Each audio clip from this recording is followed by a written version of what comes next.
First, I want to thank Janet Hansen. She got good applause, but she deserves almost a standing ovation for putting up with all of us trustees and many different opinions that we have. She is a class act. I want to commend Charlie and the entire trustees. They're courageous. The Marshall Plan was easy, Charlie, compared to education reform. If you don't believe that, the agrarian calendar is still in place, isn't it? 180 days. Now, does that make sense? How's that working for us? The whole issue of low expectations, and Joel, you're spot on. Race, socioeconomics are the greatest predictor, along with poverty, of educational outcomes. Look who's in college, 80% white and Asian. How's that going to work for us in our new diverse country? And Bruce, you brought up a great topic, the economics. I'm in Montgomery County. We've been working at this for a decade. It's a great county. But you know, we graduate about 10,000 kids. Let me tell you what the economics of that is. The difference between the lifetime earning power of a kid who gets higher education or is work ready, they're both the same, you know. Scans report, thank you, Steve, is about 260,000. We graduate 10,000 kids. Let's say about 9,000 of them go off to college. And that's about right.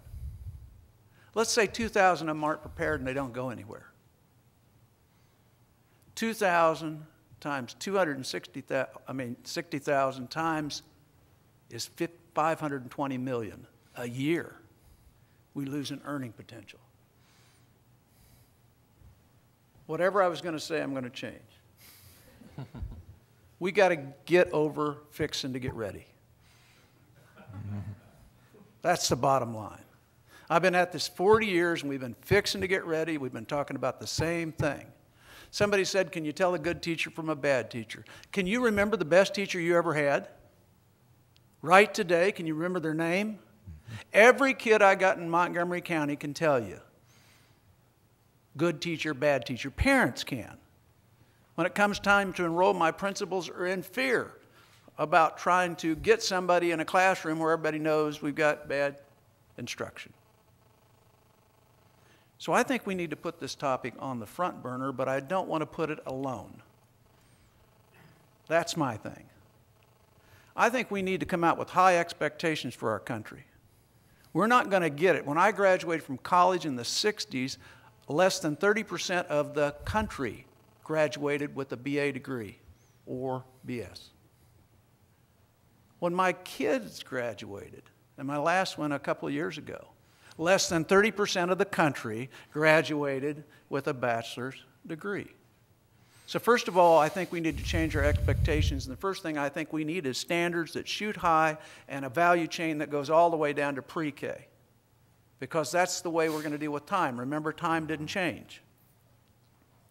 Second thing is I think we need to look at the conditions. There are variations of conditions. Pockets of poverty, pockets of excellence.